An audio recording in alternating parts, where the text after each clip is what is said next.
ओम शांति। 5 मई 2023 बाबा के आज के महावाक्य हैं। बाबा समझाते, मीठे बच्चे, तुम रूप बसंत हो, तुम्हें बाप की याद में भी रहना है, तो ज्ञान रत्नों का बीज भी बोना है, भारत का श्रृंगार भी करना है। प्रश्न है, तुम बच्चे कलयुगी गोवर्धन पर्वत को उठाने के लिए कौन सी अंगुली देते हो? बाबा समझाते, पवित्रता की प्रतिज्ञा करना ही जैसे अंगुली देना है। पवित्रता नहीं है तो भारत का हाल देखो क्या हो चुका है। पवित्रता है तो पीस, प्रॉस्पेरिटी सब है। इसलिए श्रीमत पर आग और कपूस इकट्ठे रहते भी पवित्र बनना है, अर्थात प्रवृत्ति में रहते पवित्र बनना है। घर बार का संन्यास नहीं करना है। गीत है, आने वाले कल की तुम तकदीर हो। ओम शांति। माताओं ने, सभी सजनियों ने ये गीत सुना। बच्चे जानते हैं इस भारत की तकदीर में लकीर लगी हुई है। किस द्वारा लकीर लगी है? 5 विकारों रूपी रावण द्वारा। अब फिर तुम बच्चे भारत की तकदीर बना रहे हो। तुम हो शिव शक्ति माताएं। जब ज्ञान सागर आते हैं तो माताओं के ऊपर कलश रखते हैं। तुम बच्चे जानते हो हम भारत की तकदीर बनाने, अर्थात भारत को स्वर्ग बनाने वाले हैं। तुम बाप की सेना हो, बाप के घर की शोभा हो। माँ बाप के पास बच्चा नहीं होता है तो घर जैसे सूना लगता है। अब ये दुनिया सूनी सूनी लगती है। अब तुम बच्चे इनको स्वर्ग बनाने वाले हो। बाप कहते हैं, मैं तुम माताओं का गुलाम हूँ, क्योंकि आगे ये माताएं पति की गुलाम थी। उनको कहा जाता है हिंदू नारी का पति ही गुरु, ईश्वर सब कुछ है। वास्तव में इस समय की बात तो फिर भक्ति मार्ग में ले गए हैं। परमपिता परमात्मा को ही इस समय कहा जाता है तमेव माता च पिता तमेव, सब कुछ एक है। हिंदू लोगों ने फिर पति के लिए कह दिया है। वास्तव में शिव बाबा हैं पतियों का पति। तुम तो सदा सौभाग्यशाली बनती हो और ये पति भी अमर है, अमरनाथ है ना। तुमको भी अमरनाथ अमरपुरी का मालिक बनाते हैं। ऐसे पति को बहुत याद करना है जो तुमको पढ़ाकर स्वर्ग का मालिक बनाते हैं। ऐसे पति को भूलने से रोना आ जाता है। बाप कहते हैं, क्या तुम्हारा साजन मर गया है जो तुम रोती हो? तुमको तो अभी सदैव हर्षित मुख रहना है। देवताओं का मुखड़ा सदैव हर्षित रहता है ना। मनुष्य देखने से ही खुश होते हैं। देवताओं ने वे खुशी कहाँ से लाई है? संगम पर बाप ने ऐसा हर्षित मुख, खुश मिजाज बनाया है। अभी पुरुषार्थ करना है, तभी तो अविनाशी बनेंगे। बाप कहते हैं, रोने की बात ही नहीं है। वहाँ मेरा ऐसा सलोना साजन मिला है जिससे स्वर्ग के महाराजा महारानी बनते हो। तुम श्रीमत पर कदम कदम चलते रहो। तुम जो वर्शंस सुनते हो वे वर्शंस लाख रुपए के हैं। वे विद्वान लोग गीता वेदांत आदि सुनाते हैं तो कहते हैं ये एक एक वर्शंस लाख रुपए का है, परंतु ऐसे तो है नहीं। तुम हर एक रूप बसंत हो। आत्मा रूप है ना, बाप भी रूप है। फिर उनको ज्ञान सागर कहा जाता है। ज्ञान की वर्षा कराने वाले हैं। स्थूल पानी की बात नहीं, इसको तो ज्ञान रतन कहा जाता है। हर एक को ये ज्ञान रत्नों का बीज बोना है। मनुष्यों को समझाना चाहिए कि तुम आत्मा हो, ये तुम्हारा शरीर है। तुम कहते हो पाप आत्मा पुण्य आत्मा। पाप परमात्मा पुण्य परमात्मा नहीं कहते हैं। इससे सिद्ध है परमात्मा सर्वव्यापी नहीं है। माया पाप आत्मा बनाती है और बाप पुण्य आत्मा बनाते हैं। पुण्य आत्माओं की दुनिया को स्वर्ग और पाप आत्माओं की दुनिया को नर्क कहा जाता है। सबको पावन बनाने वाला सद्गति दाता एक ही बाप है। तो तुम बच्चे इस बेहद के घर के श्रृंगार हो। तुम्हें भारत का श्रृंगार करना है। वैकुंठ को वंडर ऑफ द वर्ल्ड कहा जाता है। मनुष्य 7 जिस्मानी वंडर्स दिखाते हैं, वे तो हैं मनुष्य के बनाए हुए। वास्तव में वंडर ऑफ द वर्ल्ड है वैकुंठ, जहाँ सब आत्माएं सदा सुखी रहती हैं। गाते भी हैं फलाना स्वर्गवासी हुआ, परंतु जब तक बाप ना आए तब तक वहाँ कोई भी जा नहीं सकता। अब तुम बच्चे जानते हो हम वैकुंठ में जाते हैं। वे जिस्मानी वंडर्स आँखों से देखने के हैं। तुमको तो वैकुंठ में जाकर अथाह सुख भोगना है। वहाँ रोने की बात ही नहीं है। बाप कहते हैं तुम परम पिता परमात्मा की सजनी क्यों रोती हो? शायद साजन को भूल जाती हो। साजन को भूल जाना माना उनसे विदाई लेना। सदैव उनको याद करते रहो तो रोने की बात नहीं। बाकी किसी का संबंधी आदि मरता है तो रोते हैं। अब तुम जीते जी छुट्टी लेते हो। सबसे छुट्टी ले रो रो कर फिर सदा के लिए हंस पड़ते हो, क्योंकि वैकुंठ में जाते हो। यहाँ तो रोने की दरकार नहीं। बाबा कहते हैं अम्मा मरे तो भी हलवा खाना। कौन सा हलवा? ये ज्ञान का हलवा। अब तो सब मरे पड़े हैं, किसकी चिंतन करें, किसका ना करें। इतने सब मरेंगे, कोई क्रियाकर्म करने वाला भी नहीं रहेगा। जापान में बॉम्ब से इतने मरे, फिर किसने किसी का क्रियाकर्म किया? क्रियाकर्म करने वाले भी मर जाएंगे। ये तो भक्ति मार्ग की रस्म रिवाज है। सतयुग में ऐसी बातें होती नहीं। वहाँ तो अथाह सुख है। मोहजीत राजा की कहानी भी वहाँ की है।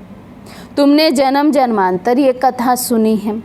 अब बाप कहते हैं जो कुछ सुना है वे भूल जाओ, अब सब बाप से सुनो। हेयर नो इवल, सी नो इवल।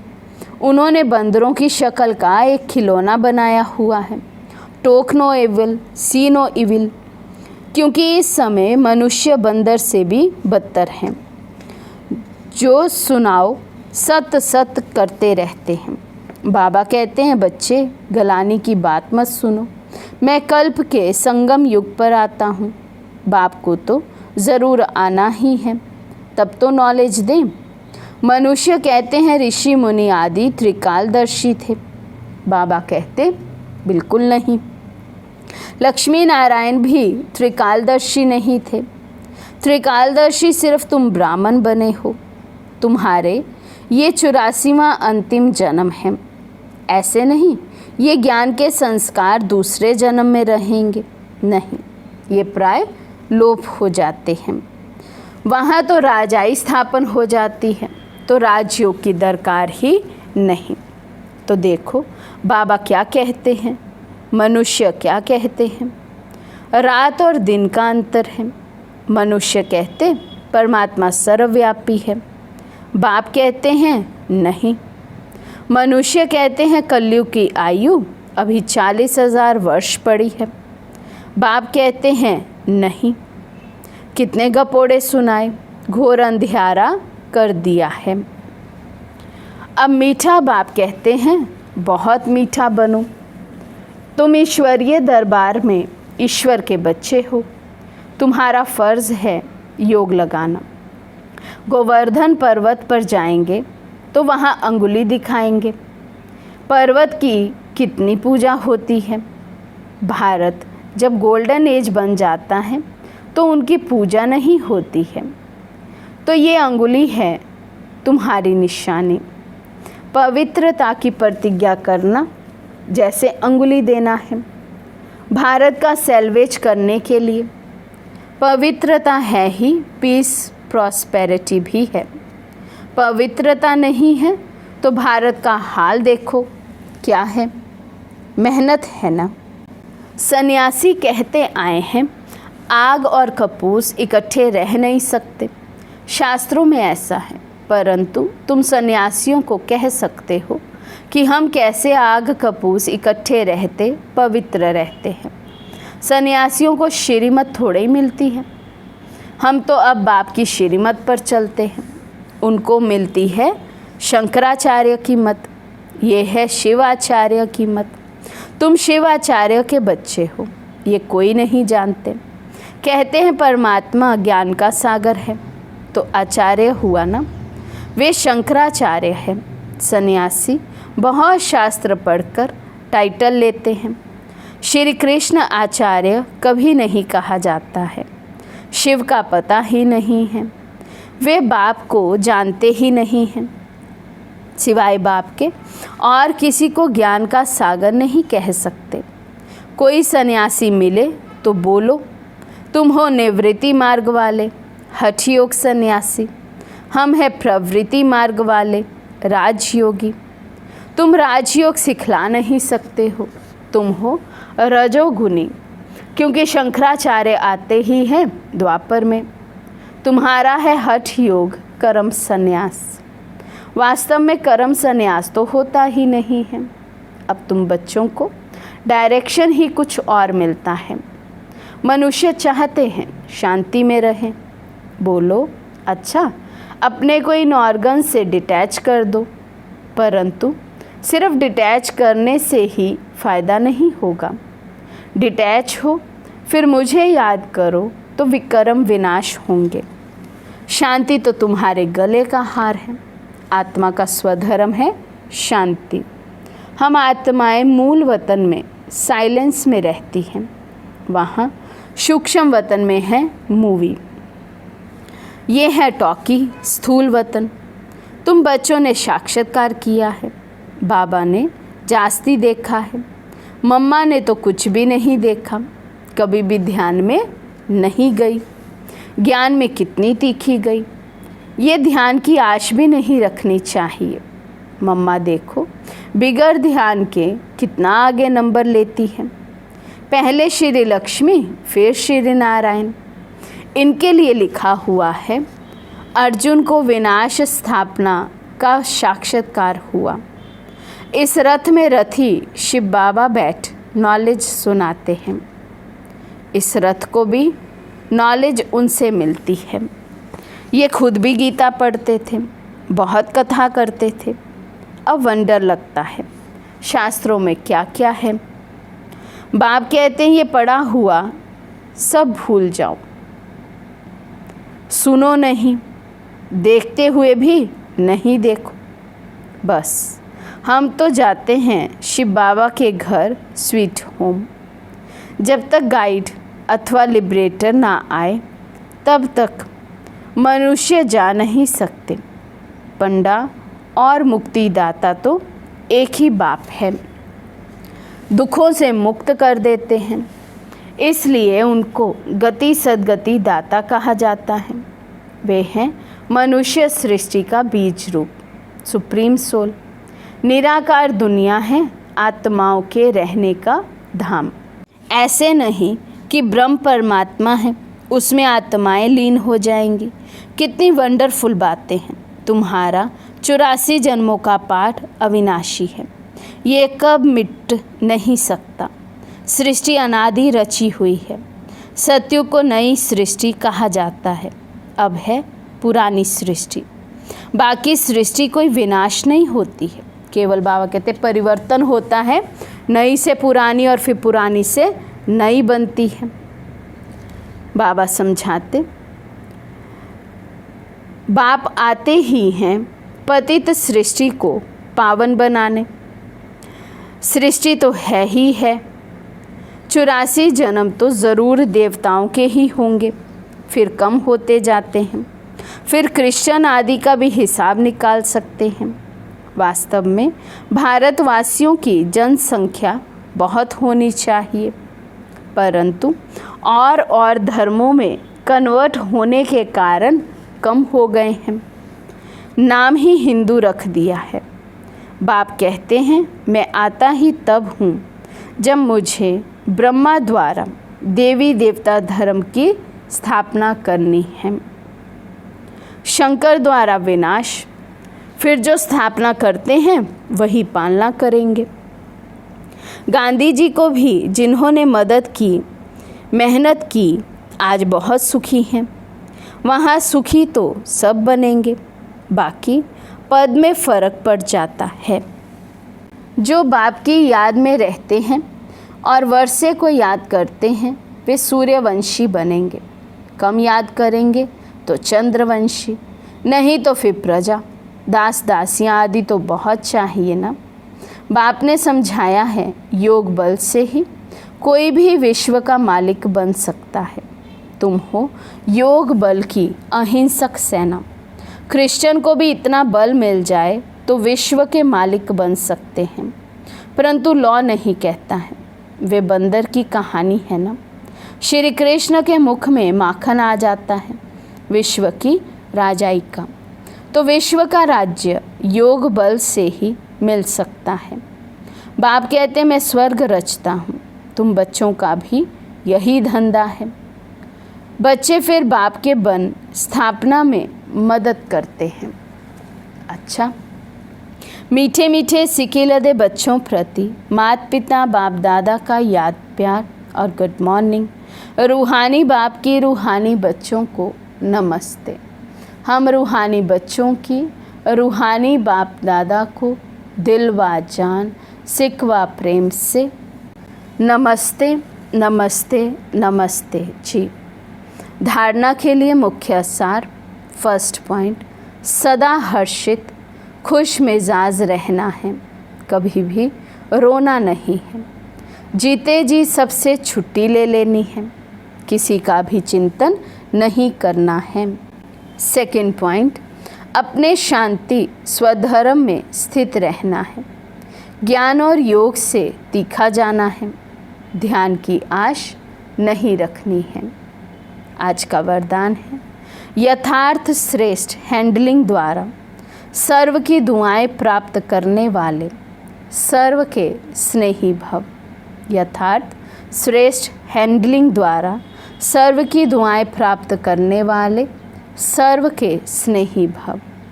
जैसे बाप ने किसी भी बच्चे की कमज़ोरी को नहीं देखा, हिम्मत बढ़ाई कि आप ही मेरे थे, है और सदा बनेंगे, ऐसे फॉलो फादर करो।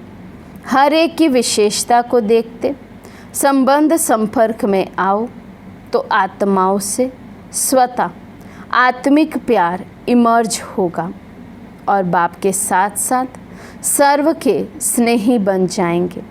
जहाँ आत्मिक स्नेह है वहाँ सदा सभी द्वारा सद्भावना सहयोग की भावना स्वतः ही दुआओं के रूप में प्राप्त होती है।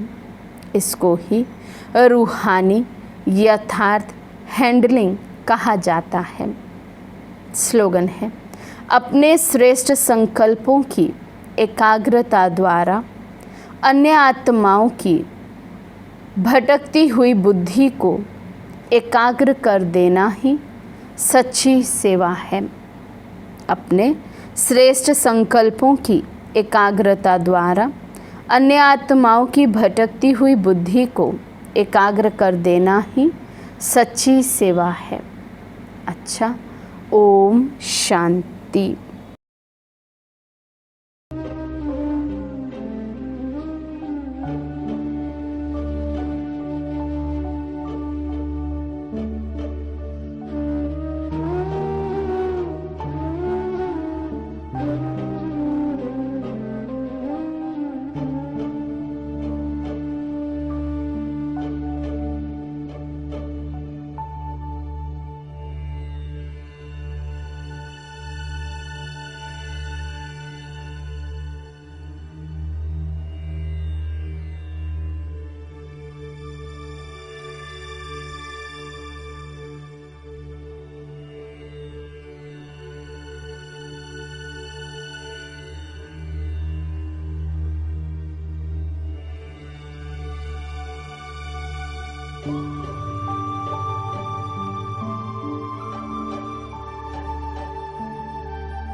की